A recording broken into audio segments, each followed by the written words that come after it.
Motor vehicle ഡിപ്പാർട്ട്മെന്റിന്റെ ഭാഗത്തു നിന്നും വളരെ മോശമായിട്ടുള്ള പ്രവൃത്തിയാണ് കഴിഞ്ഞ കുറച്ച് ദിവസങ്ങളായിട്ട് നടന്നുകൊണ്ടിരിക്കുന്നത്. മോഡിഫിക്കേഷൻ ചെയ്ത വാഹനം റോഡിൽ ഇറക്കുന്നത് തെറ്റാണെന്ന് ചൂണ്ടിക്കാട്ടി പണ്ട് മുതലേ ഒരു പിഴ തരുന്നുണ്ട്, നമ്മൾ ആ ഫൈൻ അടയ്ക്കുന്നുണ്ട്. പക്ഷേ എക്സ്ട്രീം ലെവൽ 4 അലോയ് ഇട്ട വണ്ടി പൊക്കി അതിൽ ഓരോ അലോയ്ക്കും 5000 രൂപ വെച്ച് 4 അലോയ്ക്ക് കൂടെ 20,000 രൂപയാണ് അവർ പെറ്റി കൊടുക്കുന്നത്. ഇത് ഒരു മര്യാദയൊക്കെ വേണ്ടേ? നമ്മളും അരിയാഹാരമൊക്കെ തന്നെയാണ് കഴിക്കുന്നത്. ഒരു സാധാരണ പൗരൻ എന്നുള്ള നിലയ്ക്ക് 4-5 കാര്യങ്ങൾ ചോദിച്ചാൽ കൊള്ളാമെന്നുണ്ട്. ഒന്നാമത്തെ കാര്യം, ഒരു അലോയ് ആയിക്കോട്ടെ, നോർമൽ ഒരു സ്റ്റിക്കർ ആയിക്കോട്ടെ, ഇത് നമ്മൾ സ്വന്തമായിട്ട് കൈകൊണ്ട് ഉണ്ടാക്കിയെടുക്കുന്നൊന്നുമല്ല. ഒരു ആക്സസറീസ് ഷോപ്പിൽ പോയി പൈസ കൊടുത്ത് ടാക്സും കൊടുത്ത് GST കൊടുത്തതിന് ശേഷമാണ് ഇത് വാങ്ങുന്നത്. ഈ ഷോപ്പിലോട്ട് ഈ സാധനം എത്തുന്നതോ ഗവൺമെന്റിന്റെ പെർമിറ്റ് കിട്ടിയതിന് ശേഷം. ഈ ഗവൺമെന്റ് പെർമിറ്റ് കൊടുക്കുമ്പോൾ ഇത് വീട്ടിൽ കൊണ്ടുപോയി ചെടി വെച്ച് നനയ്ക്കാനല്ലോ, ഈ വണ്ടിയിൽ കയറ്റാൻ തന്നെ അല്ലേ. അതിനുശേഷമല്ലേ ഈ പെർമിറ്റ് കൊടുത്ത് ഈ സാധനം ഷോപ്പിലോട്ട് എത്തുന്നത്.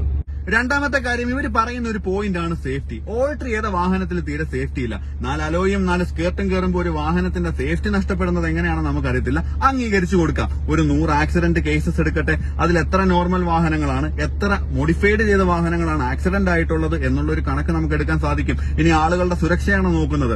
ഷോറൂമിൽ നിന്നും പുതിയതായി വാങ്ങുന്ന പല വാഹനങ്ങൾക്കും 5-ൽ 2 സ്റ്റാർ ആണ് ക്രാഷ് ടെസ്റ്റുകളിൽ കിട്ടിയിട്ടുള്ളത്. ചുമ്മാ ബോണത്തിൽ നിന്ന് തൊട്ടാ ചളുങ്ങുന്ന വാഹനങ്ങൾ ഇപ്പോഴും പുതിയതായിട്ട് 5-6 ലക്ഷം രൂപയ്ക്ക് നമുക്ക് വാങ്ങാൻ കിട്ടും. എന്തുകൊണ്ടാണ് അതൊന്നും ബാൻ ചെയ്യാത്തത്? അതുപോലെ തന്നെ ഫോഗ് ലാമ്പിൽ LED ലൈറ്റ് യൂസ് ചെയ്യുന്നവരുണ്ട്. അതുപോലെ തന്നെ ഹെഡ് ലൈറ്റിൽ HID ലൈറ്റ് യൂസ് ചെയ്യുന്നവരുണ്ട്. അതിൽ നിന്നും വെള്ള വെട്ടമാണ് വരുന്നത് എന്ന പേരിൽ പെറ്റി വരുന്നുണ്ട്. ഈ ലൈറ്റിനൊക്കെ 10-4000 രൂപയുള്ളൂ. പക്ഷേ ഈ പെറ്റി 10-5000 രൂപയ്ക്കാണ് അതിലും വരുന്നത്. അങ്ങനെയെങ്കിൽ പുതിയ Fortuner, Toyota Innova, Benz, BMW, എന്തിനധികം പറയണം, ഹോണ്ട ആക്ടീവയ്ക്ക് പോലും ഇപ്പൊ HID ലൈറ്റാണ് ഹെഡ് ലൈറ്റിൽ കൊടുക്കുന്നത്. ഇത് ഗവൺമെന്റ് പെർമിറ്റ് കൊടുത്തതിന് ശേഷമല്ലേ നാട്ടുകാർ മേടിക്കുന്നത്?